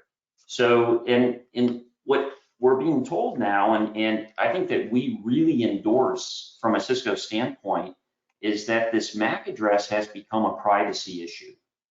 If all MAC addresses are unique and they're consistent, a MAC address can now be considered a personal identifier. And so the more you connect to networks and those networks understand who you are, I mean, when you went through your portal, maybe you gave your email address. When you're connecting in different locations, maybe you're connected through a loyalty program. The more that that connectivity is associated to you, and that association can then be translated into the MAC address, and now the MAC address is actually basically identifying who you are because it's your device. And all the major platforms are doing this. Now, the question is how aggressive should this MAC rotation be? And where are we in the MAC rotation plan as these devices get more aggressive? So what we have right now, and we've been doing for a couple of years, rotation has existed. And the way it worked was that these MAC addresses, they would rotate, and they would rotate before you connected to the network. And this was very specific because what happens is that a device will probe looking for a network, and it'll have its MAC address in it when it probes. And you'll have APs, for example, they'll beacon so that devices can connect to those APs. And guess what? They put a MAC address in that as well. And so this is very visible. And so when that is happening, you can actually identify that somebody is in your venue without them even connecting to the network. And this causes some level of concern. And so what's happened and what we've been doing for the last couple of years is we've been rotating the MAC address on these end devices pre-association. And since you're not actually communicating on the network, that's okay because you don't need that MAC yet because you're not sending packets. So that's what's been going on, and that one is, I think, very addressable. Now, the next phase is what's happening in the latest releases of Windows and iOS and what's going on with Android. And what they're doing now is that they're using a unique MAC address per SSID or per network. So this means that the MAC address won't rotate for a single network, but it'll be different on different networks. And so this gives you a certain amount of privacy because now a single MAC address that can be connected to you isn't available wherever you go. It'll actually be a different MAC address. But again, it doesn't completely solve the problem that we're trying to solve. So and then what happens next? How far will this MAC rotation go? And so it looks like as we go into this next year and we start to go into the next releases of software, the MAC rotation is going to get even more aggressive. And what's going to happen is that the MAC address will change every time you connect to the network, even if it's the same network. It'll change, in some cases, it'll change every 24 hours. So if you go off the network and you get back on the network, that MAC address can change. And then there's a stage even beyond that, which is called post-association MAC rotation. And in this case, the device would look for an opportunity to rotate the MAC even after you've connected to the network. Now, this can really cause a lot of issues. This can really cause a lot of problems with existing applications that are out there on the network. I gave a couple of examples here. For example, if you're home and you're doing parental control, maybe you set up your router because to disallow your kids to go on the internet after midnight. Maybe what you've done is you've identified your kids as a minor, and so you block access to certain sites or things like that, or you're applying policy against that MAC address. Now, if the MAC address rotates on that device, guess what? Not being blocked. So a lot of these existing tools all of a sudden will start not working. Say you're in a hotel and you log into the network, and what do you typically do? You put in your name, you put in your room number, and then what the hotel does is it remembers your MAC address. And so now for the duration of your stay, say you're staying there a week, every time that device comes within range of that Wi-Fi, it'll just automatically reconnect because you've already authenticated in, you've already signed in. But if you rotate your MAC, guess what? Every time you go in and out off of that network, you're going to have to re-log in. Asset tracking. A lot of devices on Wi-Fi have to do with asset tracking and location. If the MAC is rotating, then is it the same asset? Is it a different asset? And oftentimes, if you're an IT department and there's something going wrong and a user needs some help, their device isn't connecting or it's not getting a good experience, what do? You look at the stream of traffic that's going in and out of that device, and how do you look that up? You look that up by MAC address. So if we start rotating this MAC, we can start to cause problems with all these services that are on the network today that we expect to work. That guess what? As we get more aggressive in this MAC rotation, will stop working. Now, what we could say is, oh, MAC rotation is terrible, it's bad. No, it's not. We would actually completely agree and embrace the fact that we should be protecting privacy. We should not be using identifiers that are exposed and open to the network. And as Chuck Robbins, our CEO, said, privacy is a fundamental human right. So we want to do these things. We are moving in the right direction. So what is it that we need to do? And how do we address some of these changes that really are coming right at us like a freight train? So first off, why is a MAC address an issue? So we've covered a little bit of this.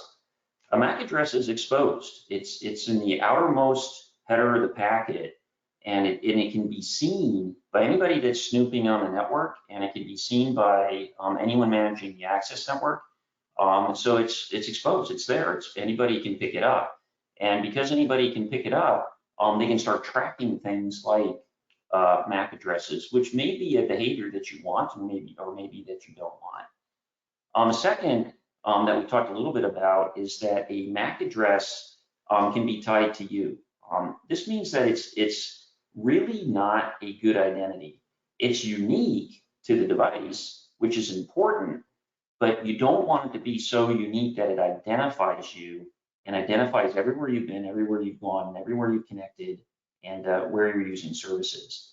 So, and then the last is a MAC address really lacks context. So what do I mean by context? Look, we all have many different identities that we use for different things. We have a work context, we have a personal context, maybe we have a school context. So there's these different contexts that we use identity in. Since the MAC is universal and it's unique and it's exposed, it contains no context. So in other words, when I'm using my device, look, I can be using this in a work context, and when I'm using it in a work context, I'm using my identity for Cisco in my case. I can automatically connect to any Cisco network anywhere on the planet. I can automatically get into the services that are associated with productivity and what I need to do in the workplace. Now, I might use this exact same device to do my personal stuff. I might use it to do banking. I might look at my medical records. I might be using it for social media. Well, that's a whole different context. That's a personal context. And I would typically use that context in a different way and use a different identifier in order to do that. So these should be distinct. Look, work doesn't need to know what my favorite coffee is, and Starbucks really doesn't need to know where I work.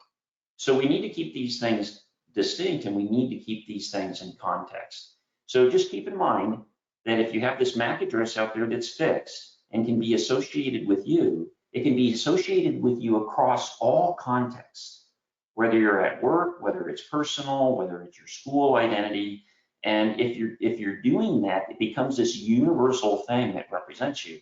And this is why a lot of the vendors are starting to rotate the MAC. This is something that is considered a violation of privacy because you didn't actually play in the decision on whether or not that information should be exposed or prevented. And so that's what we're looking to solve. So look, personal devices do contain personal identifiable information. These should not be exposed unless you opt in. At the same time, although we want to make sure that we offer privacy, we don't want to force privacy. There are certain cases where you may decide to share information, like the coffee shop example that I was giving. Say you're shopping at a store you always shop at, and you're part of the loyalty program, in case you want to expose your information because you're getting a 15% discount, or you want them to market to you in your areas of interest. So in some cases, you want these things exposed. Third is in the industry, if the MAC is rotating, is there some consistent way that we can do this that allows for privacy, but it's done in a way that's amenable to the services that we have to own or do on the network? So at the end, identity should just be exposed to those who need to see it for the duration of that exposure, controlled by both the user and the owner of that identity. So how do we move forward? We need to make sure that we're doing privacy by design. So my point here is that given that this is changing and given that these services need to anchor on a different identity, an identity that's more secure, we can design privacy in right from the beginning. Two, we need to make sure that as we go through this, as we do this migration, that we can provide an experience that's good for the end user, right? You don't have to keep relogging in, for example, that we talked about earlier, and that allows IT departments and different venues, different verticals to offer the services that they need to offer in a non-disrupted and a very effective way. Three, we might need to make sure that we're using the right identity for the right service. And again, this is based on policy, and we should be able to play policy across this. So this should be a platform for policy.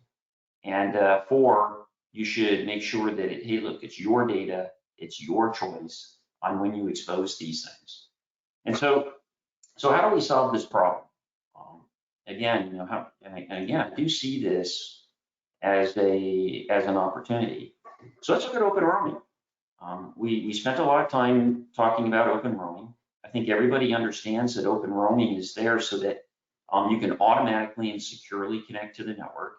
But at the same time, the way we do this, the way we do the encryption, all connections at every point, whether you're authenticating or whether you're transmitting data, all connections are encrypted with open roaming.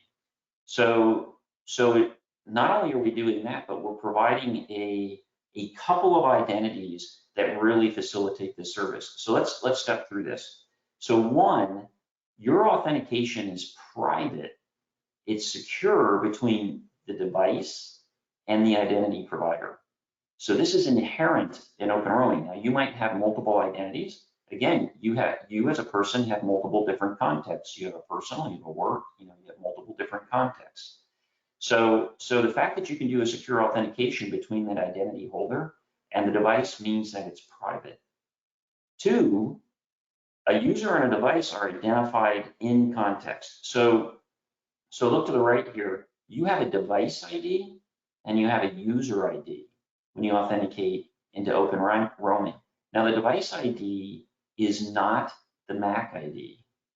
So what that means is it's not an exposed ID. It is encrypted, it is secured, and it is exchanged through encrypted and secured links. So that's the device ID. And then you have the user ID. In this case, I'm giving an example, Bob at Cisco.com, that identifies the specific user. Now, what's interesting about this and why it's powerful to have both the device and the user ID is because your context may go across multiple different devices.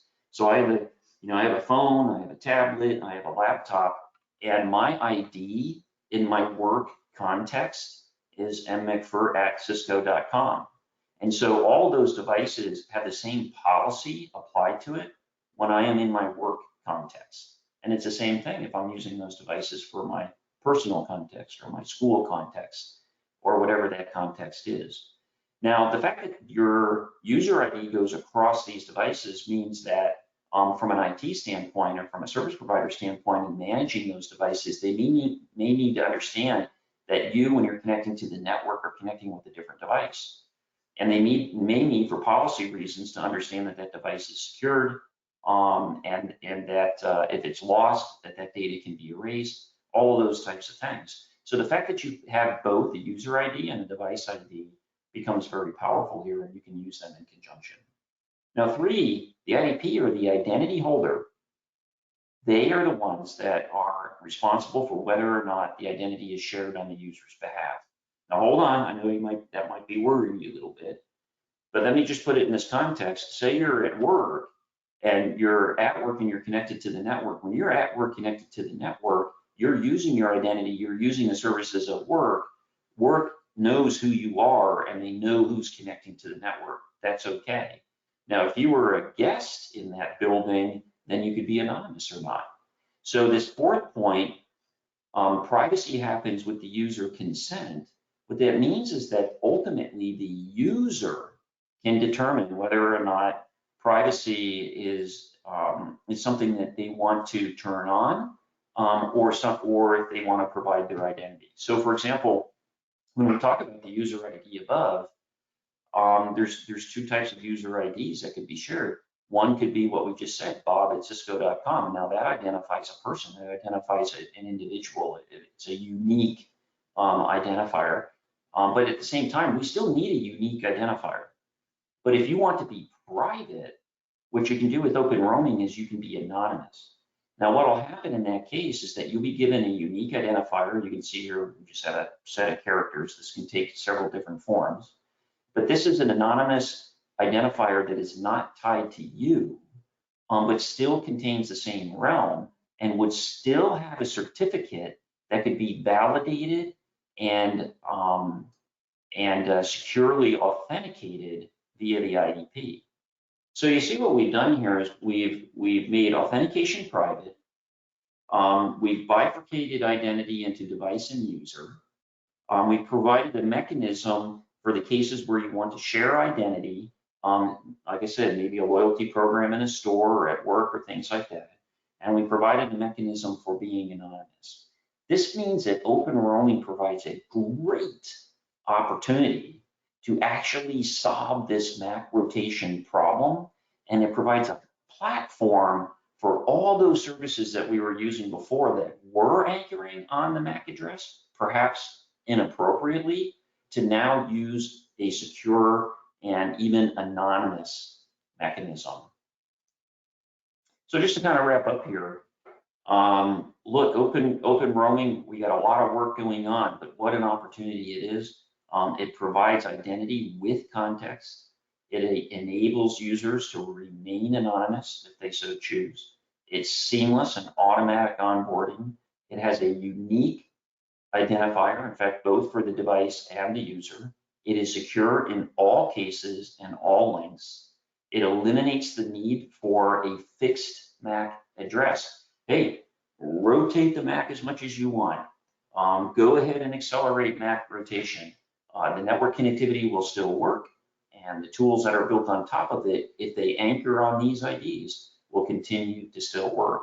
And we have this platform that we can build upon for the next generation of networking services. So I just wanted to say, look, MAC rotation is not our enemy. It's actually our opportunity. So with that, Tiago, I'll hand it back. Yeah, thank you so much, Matt, for this insightful presentation. Reminds me many of our conversations about identity that we had for many years.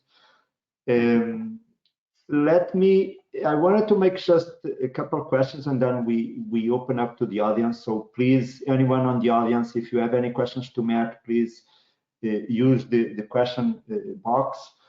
Let me put it this way, Matt. Is really privacy a woman right? Or are we just too late coming to the game with this MAC rotation? We are going to fall in a chaotic situation where operation system players are going one way, services providers and system integrators are somehow breaking their services. Is there a solution coming up, or it's already too late for everyone to solve this issue? No, I think what's good is that, I was talking about the different phases of MAC rotation, and, look, we're doing this in a very controlled fashion, and I think that's good, right? We started with pre-association, now we're doing per SSID. As we get more aggressive, it's going to become more challenging. So what we have here is this window of opportunity to start applying these other IDs. Is privacy all right? I truly believe it is. It's, look, there's going to be more and more law written against this, and it's going to be, look, if we try to solve this in all these different verticals and in different ways, this could really turn into mayhem. To me, it's just really important that standards groups and forums like the WBA take this head on. If you look at MAC rotation, I mean, I just barely scratch the surface. If you look at MAC rotation, it's happening the discussions are happening at IEEE, they're happening at IETF, they're happening at the WFA, they're happening here at the WBA. I mean, everybody understands that this is a real issue. And I think sometimes people get a little defensive. Hey, you're breaking my tool, you're breaking my service, and don't rotate the MAC, right? But look, privacy is a fundamental right. You need to put the right entities in control at the right time, which means that the user has to be involved, the access network has to be involved, and the IDP needs to be involved in playing those roles. And that's why I think open roaming is a great platform for solving this. I would say that, hey, we really do need to get going on this. We can't just leave this hanging out here. But we do have this window to really take advantage of some of these capabilities. Yeah, thank you, Matt. One other question before I open to the floor. We often talk a lot about open roaming for public guest Wi-Fi access, but we don't talk much about the opportunity of open roaming for enterprise, private access, and even residential access. Do you want to elaborate a little bit where you see the opportunity coming up for those specific verticals? Yeah, I know Tiago, you and I talked about this, and I've talked with some of the other industry experts on this. Open roaming has a lot of applicability, and we're just doing the first phase. So look, let me just take a step back for a second. It used to be very clear in the industry that, hey, LTE was the domain of licensed, Wi-Fi was the domain of unlicensed, and that was sort of the separation. There's other different attributes for sure, but those are where the stacks played. That's not true anymore. We don't separate licensed, unlicensed, locally licensed, shared spectrum. We don't specify a specific spectrum for a stack anymore. We can play these different stacks. So that's not the divide anymore. Some people would say that, well, Wi-Fi is indoors and LTE 5G is outdoors. Well, that's not really true either, because we have multiple technologies going indoors, and you even see Wi-Fi outdoors on occasion. I think where the division is happening, are we doing this as a managed service, or are we doing this as an IT department? And how do we converge enterprise and service providers together? So open roaming provides a capability for converging those two things together. And in so doing, we open up the domain of business relationships that can be enabled through that. So an entire ecosystem can be built on top of this. This is the power of open roaming. Now, if we extend that to address some of these privacy issues using the identifiers and using the secure mechanisms of open roaming, then we even solve a further problem in the industry as we start to get and gain better adoption here. So I think these are critical industry shifts, and I think open roaming is well staged to address some of these types of problems. Yeah, thank you, Matt. So picking up a couple of questions from the audience. So one about, you mentioned privacy by design. So when considering privacy by design, how to handle legacy devices? Yeah, so a legacy device won't rotate, right? So a lot of legacy devices out there won't have the ability to rotate. And so look, that won't break anything. It just won't be as private. So you see the thought leaders in the industry, they're starting to rotate the Mac. But I think what will happen is that this will start to spread throughout the industry. And as we start to go through refresh cycles, we'll see more and more of this. And to your earlier point, you know, what does open roaming address a broader audience? I think it does, because look, we're looking at open roaming to solve IoT cases. How do you automatically onboard IoT? We're looking at open roaming for the private use case. So when I was going down that path of talking about private networks, IT-driven versus service provider networks, you know, what I was getting at there is that there's a lot of private networks out there. How do you roam in between these? And you know, open roaming is what facilitates that type of capability. Now, these old devices, they'll eventually get refreshed and they'll start offering these types of rotations and these types of mechanisms. And the good news is that we can apply open roaming to multiple domains, not just Wi-Fi, but private LTE 5G. We can apply it to CBRS. We can apply it to IoT, and we're starting to see the industry move in that, you know, in that direction. Yeah, fantastic. One other question about, saying good work on the privacy for Wi-Fi, but is there any work on the 3GPP for the privacy for the SIM cards and the email? And yeah, what a great question. If you were attending the work groups over the last couple of days, you would see that there is, you know, work going on here. And in fact, the WBA is very much paying attention to this, because look, if you've got this identifier that is unique, that's used as a MAC for communications like Wi-Fi, guess what? There's an identifier over on 3GPP that's doing some of the same thing, and so has some of the same concerns. And you know, can we apply similar type technologies in order to make these work consistently and still offer all those services? The answer is yes. And so we feel like we're getting a good grasp on this around Wi-Fi and open roaming, which has to scale to hundreds of millions of networks.